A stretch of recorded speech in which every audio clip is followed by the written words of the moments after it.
What's going on, guys? Dylan here. I'm going to talk about Bitcoin skyrocketing in price. So let's get into the video. Just got done with a little boxing class. I'm going to make some protein shakes. So follow along, keep up. This is important stuff. So Bitcoin has, if you don't know, has broken its all-time high. And it's not just broken its all-time high. It has broken its all-time inflation-adjusted high. So earlier this year, it set a new all-time fiat high. But if you know anything about Bitcoin and money, if you don't, this is time to study and learn. But if you know anything about Bitcoin and money, you know that they print more fiat dollars, which is part of the appeal of Bitcoin. You can't print more of it. There's only 21 million of it. Okay, so when Bitcoin hit, I don't know, it was like 70-something thousand a few years ago in the last cycle. You can learn the numbers and dates and stuff. They're important, but they're not important. And I say that because you don't need to be able to quote them to understand these concepts. And I forget them sometimes. So I'm giving myself an excuse. But it hit 70-something thousand and then, or 60, it was like maybe 69, like that last cycle. And then it hit 70-something thousand. It was like 73.8 this spring, right leading up to or around the halving. I'll get some ice for this. I realize I don't use filtered ice for my refrigerator, so it's a little filtered, but I use filtered water out of I have a Alexa Pure thing here. And yes, I do have a pull-up bar in my kitchen. It makes it easier to do pull-ups and stay in shape.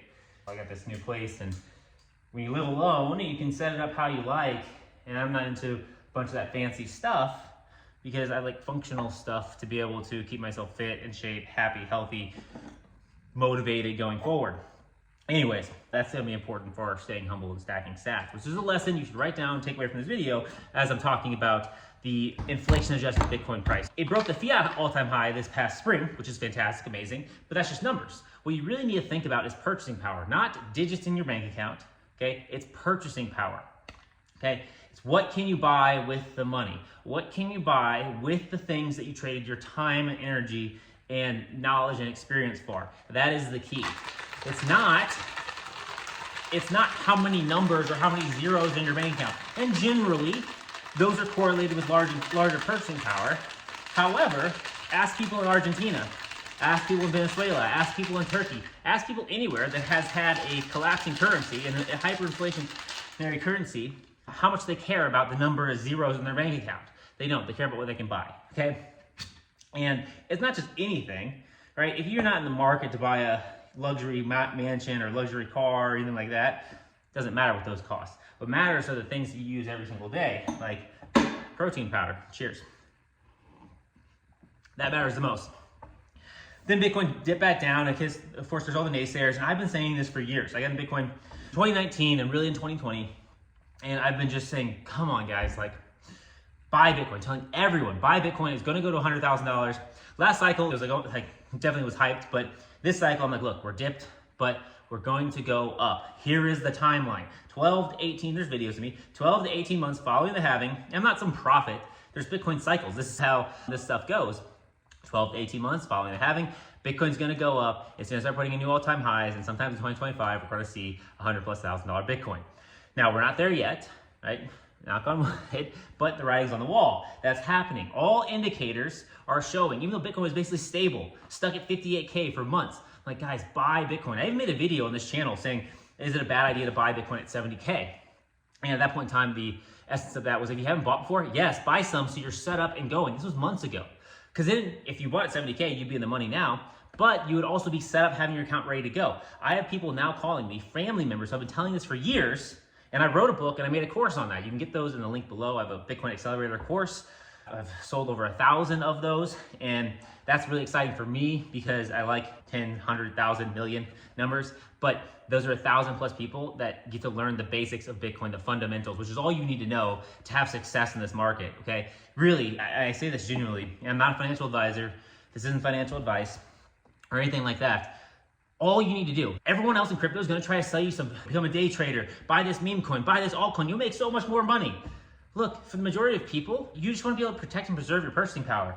And you could just buy Bitcoin and you outperform everything in the fiat market.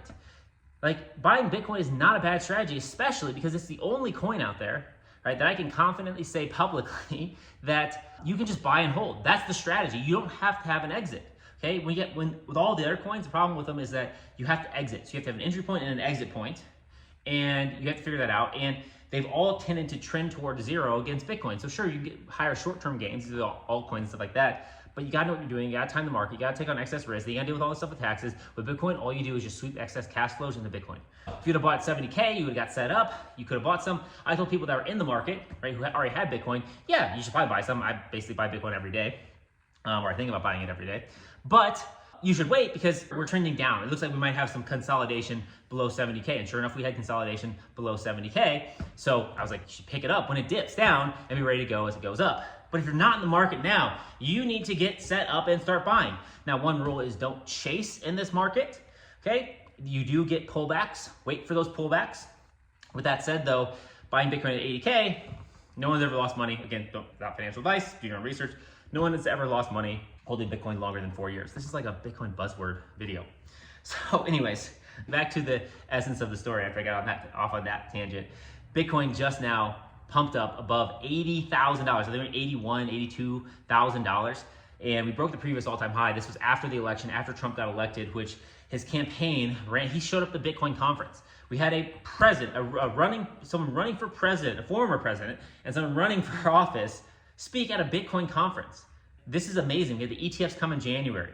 It's getting more and more attention. Bitcoin is something that's not going away. It's not a bubble. It's just, it's going to be here. It's relevant and important.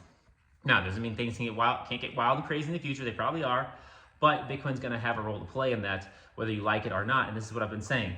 Everything, all the non-numerical indicators of Bitcoin are really bullish.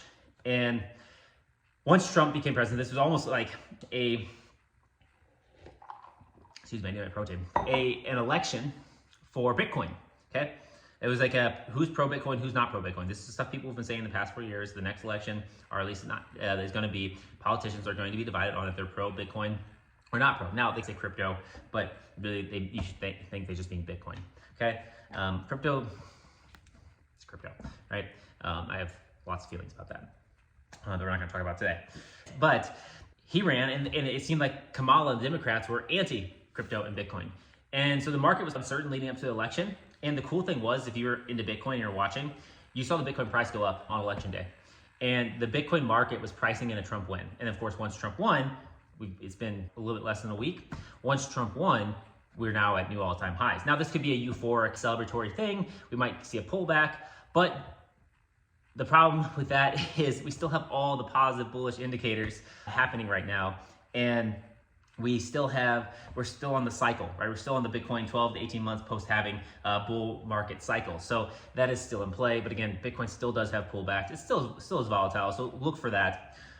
All that saying is you probably get some Bitcoin if you haven't. You know, maybe I should make this video, hey, buy Bitcoin at 80K. Should you buy it? Yes, you should buy it. You should buy Bitcoin at every price. And here's why.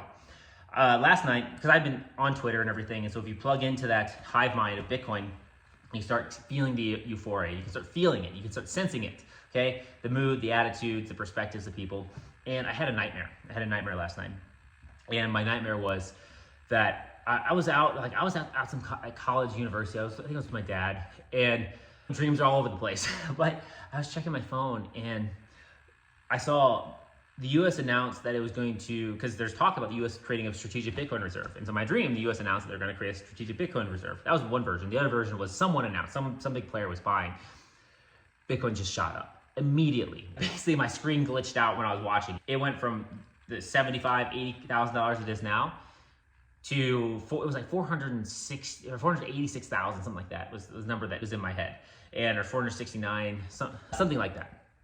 69,000 went up. And then it retraced back down to like the 250s, but you couldn't buy any, okay? Exchanges were shut down. There was no way to buy Bitcoin. And immediately, right, instantly, it shot up. It gapped from where it's at now to that price. And everyone was freaking out. I was freaking out, okay? I was worried because I was like, I have some Bitcoin on an exchange, which it's not necessarily a bad thing, but just understand the risks that you have there. Generally, the best thing is to self-custody. I teach that in my Bitcoin Accelerator course. You can get that down below. And I'll just say this real quick. I made that course because I've done Bitcoin consulting, and I just basically took what I would walk through with my clients who had money and never had bought Bitcoin before and needed help because it can be tricky and confusing and technical. And I broke into just the 3 core pillars: education, what it is, why it's important, that kind of thing, a little bit of its history. And then I broke it. Then after education, I went to how to buy it. So where are the best places you buy it? How do you buy it? What do you think? What do you look for in prices? What do you look for in spreads? What do you look for in fees? Does that matter? Does it not matter? And then I talked about how to set up your self-custody wallets, your cold wallets, your hot wallets, the differences between those, and how to get funds off an exchange, right, to a wallet that you can control. That's all in the course, because I got tired of repeating myself. But that's 99.9% of all you need to know. If you can do those things, right, you'll have success as long as you can hold on to your Bitcoin. The course just teaches you that. So take that course now versus waiting. There's always a cost and a price to pay. Myself in my dream, I was like, man, I don't have enough Bitcoin, or I have too much Bitcoin on an exchange. So I felt anxiety from that. And what that means is the takeaway for you and for me is, one, you can never have enough Bitcoin, okay? There's only 21 million, and you probably don't have enough money to buy as much Bitcoin as you want, but you can always get more Bitcoin. That's the beautiful thing, even if it's less and less. That's why I get stressed when the price goes up with Bitcoin, because my fiat dollar, if I'm buying $100 worth of Bitcoin, I can buy less Bitcoin with $100 when the price goes up. It's very bittersweet. Now, my Bitcoin value, my purchasing power goes up with the Bitcoin I have, but I can buy less of it. And that's, man, I didn't make that big of a raise, or my sales didn't increase that much in the fiat world. And I see myself losing money. Like, I have money from my business waiting to be paid out to me, and I want to buy Bitcoin with it, but it's waiting to be paid out, like net 30, net 45 type stuff. And so I see it there. I made the money. Back when Bitcoin was like 55,000 or 60, or it's like 60, 65,000. Now Bitcoin's at 80,000. I'm losing money in real time because I measure my purchasing power in Bitcoin. I'm losing it in real time because of the fiat system and how that works. There's not that final settlement there. So it stresses me out when Bitcoin price goes up. I want it to go up eventually. I just want to be able to buy a lot more Bitcoin before it does. But the lesson is, you'll never have enough. So you can stress out, you can be worried about it, but you can't change it, right? You can't control that. So the thing is, just keep buying it and keep adding to your stack. The goal is to increase your Bitcoin stack over time. More sats over time, you're winning, you're saving more money, and you'll be better off in the long run. The other lesson here from the dream is that if you have Bitcoin on an exchange and you don't know how to self-custody it, it's okay if you have some, right? Because there's practical purposes for whatever your individual situation is. Of course, not financial advice. But if it's all on the exchange and you don't have self-custody set up, you really need to figure out self-custody and cold storage so you have something that's secure. So if the price runs up, if the exchange collapses, not all your Bitcoin is gone. Please, I'm begging you, please do not leave all your Bitcoin on an exchange. Like, you could have $1 million worth, you can have 10 million, you can leave 9 million on an exchange, okay? You can do that. But just at least put $1 million in self-custody. Like, at least do that for me. Put at least a little bit in self-custody. If you're like, I trust the exchanges more, which I don't know why, but maybe you're just an irresponsible person in real life, you don't trust yourself to keep it secure. Just at least have some in self-custody for yourself. So if something goes wrong, you have access to that, okay? So I'll get into another video about why that's important, but you've maybe seen the history of with FTX and Mt. Gox, exchange collapses, all that kind of stuff. Anyways, at least do that, because that will happen. It's going to happen. I can basically guarantee it. There's going to be some major exchange. Something's going to blow up when it comes to the Bitcoin markets. It always happens, okay? People always think they know, and they always get corrected. This time is probably not different, okay? So keep that in mind. So just protect yourself, educate yourself, do your own research there. So there's that. And the final thing here from all this talk is Bitcoin is probably going to go to $100,000+ in the next 6 months. If you haven't bought it, buy it. Get started. If you're, if your friend or family member, someone's been telling you to buy Bitcoin, go talk to them. Get set up now. Do not wait. Okay? Get set up so you can capitalize on those dips. So you can understand what you're buying. You can understand this market. It is critical to your success. The last thing you want is to be coming in when Bitcoin's $100,000+, being like calling me up, right? Or I'll help you, right? And I have these courses, so they'll help you too. I feel bad for my family. I got a call, hey, I want to buy some Bitcoin. I've been telling them this for months. Get on it. Give me a call. I'm available. Let me know, okay? I'm here. I will help you do this. Sure enough, Bitcoin breaks the all-time high. Hey, I want to buy some Bitcoin. Man, I could have got you Bitcoin at $53,000. You'd be in the money now. You'd be set. Now you're looking at 80, which still isn't bad when you think about going to 400,000, like I mentioned in my dream, or even 250,000. Like those are just dream numbers, right? But they're going to happen. Knock on wood, not financial advice. They're going to happen in the future. So get some Bitcoin, get educated, inform yourself. And if you want help doing that, a step-by-step process, click the link below. Get my course. I think it's like $99. Okay, it's worth it to educate yourself. You've already lost more than $99 by not buying my course before. When Bitcoin was at 55, you could have bought it then, you would have made your money back. Anyways, go ahead, follow, subscribe, get the course below, get some Bitcoin, educate yourself, be smart, do your own research. Of course, none of this is financial advice. I'll catch you in the next one. Peace.